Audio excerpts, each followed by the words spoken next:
Hello, my name is Brenda Baird, and we're going to talk about November. For the month of November 2019, we're going to feature the beauty of Japanese chopsticks. But we got to talk a little bit about history, and we got to talk about what Japanese chopsticks, what the word is in Japanese. So in English we call them chopsticks, but in Japanese we call them hashi. And hashi is the same word, the same pronunciation is for bridge in Japan. So you can see they make a little bridge, don't they? The two of them when they're together. So let me give you a little bit of history because I learned some things in the history too. So the Chinese have been wielding chopsticks since 1200 BC, and by 500 AD, the slender batons had swept the Asian continent from Vietnam to Japan. From their humble beginnings as cooking utensils, like these or like these, to the paper-wrapped bamboo sets at the sushi counter, and you can see that at the end. Susie, if you'll just ban a white there, right there, like that one. There's more to chopsticks than meets the eye. So in the Hainan province, the first known chopsticks were a bronze set found in tombs. Early chopsticks were mainly used for cooking, but it wasn't until 400 AD that people began eating with them. So here's what happened. A population boom across China sapped resources and forced cooks to develop cost-saving habits. They began chopping food into smaller pieces that required less cooking fuel. Very clever. And happened to be perfect for the tweezer-sized chopsticks. As food became bite-sized, knives were more or less obsolete. And with their decline and the chopsticks' ascent also came courtesy of Confucius. So Confucius was a vegetarian, and he believed that sharp utensils at the dinner table would remind eaters of the slaughterhouse. He also thought that sharp knives' points evoked violence and warfare, killing the happy and contented mood that should reign during every meal. So thanks in part to his teachings, chopsticks use quickly spread throughout all of Asia. So I thought that was just fascinating. But different cultures, of course, then developed chopsticks in a little different form, but they can be made out of wood or bamboo, or they can be made out of precious stones like coral or jade, or even bone or antlers or different kinds of things like that. So let me just talk a little bit and go through. You can see here I've got cooking ones, which are called saibashi, and Lynn brought some of hers here, which are also cooking, and you can see she uses them all the time, which is wonderful to see. So I have two pairs of cooking ones. You can see those are longer than the regular chopsticks. The Chinese chopsticks are longer, so the difference is between Chinese chopsticks and Japanese chopsticks. Chinese chopsticks are not tapered to a point. They go down, they taper slightly, but they're more rounded at the end, and they're longer because a lot of Chinese meals require that you reach into maybe a bowl that's further away, and so you need the length of a longer chopstick. These are from Taiwan. As you can see, they look very much like the Chinese ones do. And of course, I've got some that are made out of different materials. But I have meitobashi. I have two sets of meitobashi. And meitobashi are ones for couples. So you can see that the man's one is longer, like this one, and the female is a little bit smaller, but they're both a set or a pair.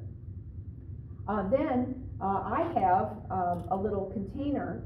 This is Arita Yaki. And I put the hashi or the bashi in there. So I keep this out in my kitchen all the time, and I have all my chopsticks mixed up, but inside of my little chopstick holder. Then at New Year's, one of our students, Tomoko, just before she left to go back to Japan, she gave me this beautiful set of origami little paper wrappers that make it very festive. And then she also included a little fancy Japanese toothpick and put a little gold metal twist tie on the end, which looks just beautiful. And I'm going to hand those around so that you can see those.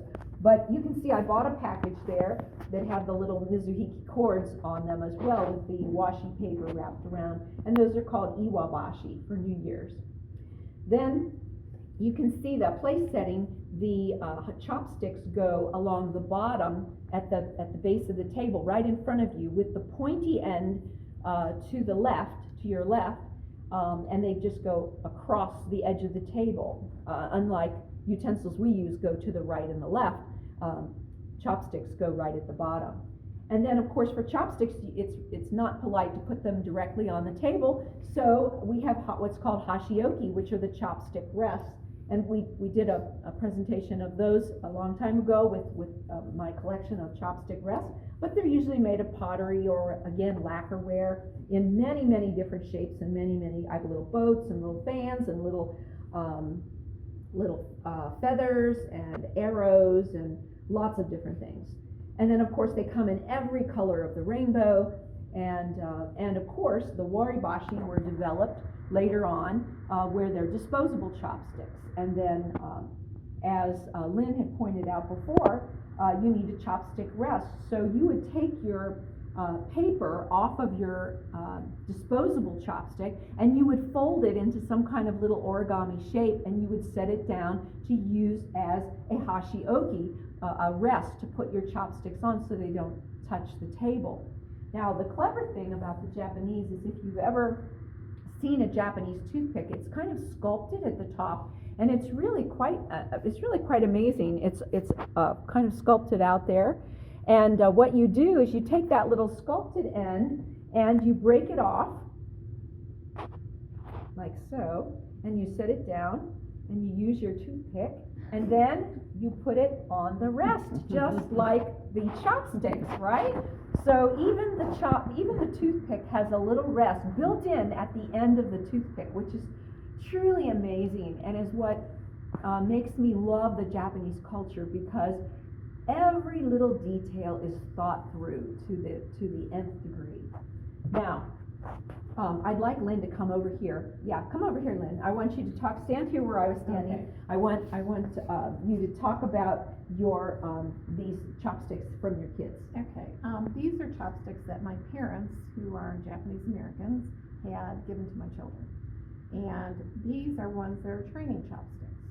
So that way the kids would learn how to use the chopstick. And on the very bottom here, and if you can see it, there are ridges, so you can actually grasp the food a little bit more. Okay. Very nice. And once they learned how to use chopsticks, my parents actually gave them these little plastic ones for them to use. And then as they grew older, they could then start to use the longer chopsticks, which are a little bit harder to maneuver for a child. Beautiful. Thank you for sharing. Now, one thing the Japanese are trying to do, because a lot of trees are used in the disposable chopsticks, right? So for ecology reasons, a lot of people today they're getting their own little case or their own little holder, and just getting chopsticks that you can wash off, on your own, and you simply have a little case, your little pouch, and you carry them with you when you go to the restaurant. You take it with you. Sometimes they're a plastic case or a metal case or all different kinds of cases, but that's a really nice little fabric case that goes with this little pair. And I'm going to show you that I do really know how to use the chopstick. So you try to put your chopstick, you keep it stationary, the bottom chopstick is stationary, and you really mobilize the top chopstick. So I'm going to go in here to my little blueberries here, my dried blueberries, and I'm going to eat a blueberry. And then I'm going to tell you about bad manners for chopsticks. Number one, never stick your chopsticks upright in a bowl of rice. That is rude. Never point, some are very obvious. Never point at people with your chopsticks. Never make a noise with your chopsticks. I can just imagine little children, like drumming with them or clicking with them. Don't lick your chopsticks. Don't pull your dishes close to you with your chopsticks. Use your hand to pull the dish towards you, and then use your chopstick. Don't chew on your chopstick. Don't pass food to another person with your chopstick. That's kind of hygienic and really a good idea. Don't let soup to drip with your chopstick. Don't smear your food around with your chopstick. Don't poke or play with your food using your chopstick. Don't hover your chopsticks thinking about what you want to eat. Be decisive and eat whatever it is you've decided to eat. And of course, don't use a mismatched pair of chopsticks. No, that's not a good idea. Use a matching pair of chopsticks. Now, as far as dinner dishes and things go, you can mix and match a lot of Japanese dishes, but don't mismatch your chopsticks, all right? So that is kind of the overall beauty of Japanese chopsticks. So enjoy, and as we celebrate Thanksgiving, we can be thankful that we have utensils to eat all of our wonderful meals. So happy Thanksgiving.